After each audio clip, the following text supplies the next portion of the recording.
Vă prezint instalația arzător pe peleți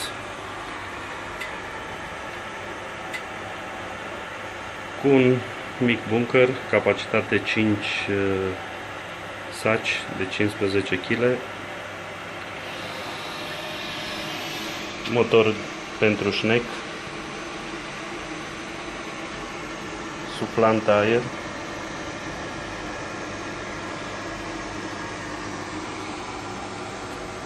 stabilizatorul de tensiune plus backup în caz că se ia curentul,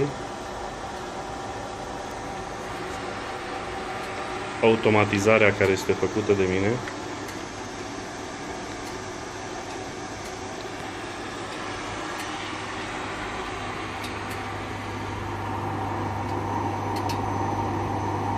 aici sunt peleții,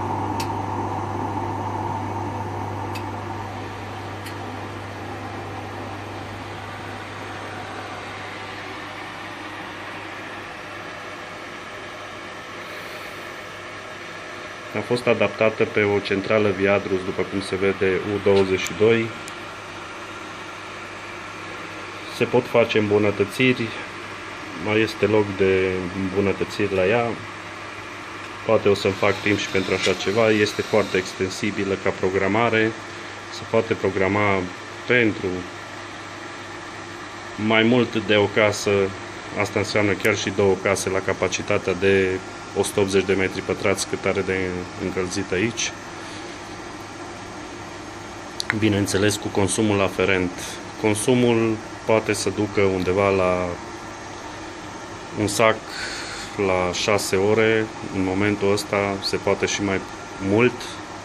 Poate să fie un sac la 9 ore, la 12 ore. Se poate programa în funcție de vremea de afară și de nevoile care apar în funcție de timpul de afară.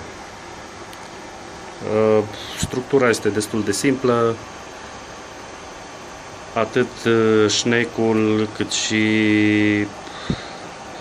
bunkerul, arzătorul propriu-zis, cameră de ardere, cameră de amestec la aer, este flanșuit. Se demontează relativ repede, maxim o jumătate de oră, 45 de minute. Ei sunt prevăzute cu roți ușor de deschis. Putem să aruncăm și o privire la ardere. Ia să vedem. Cam așa arată.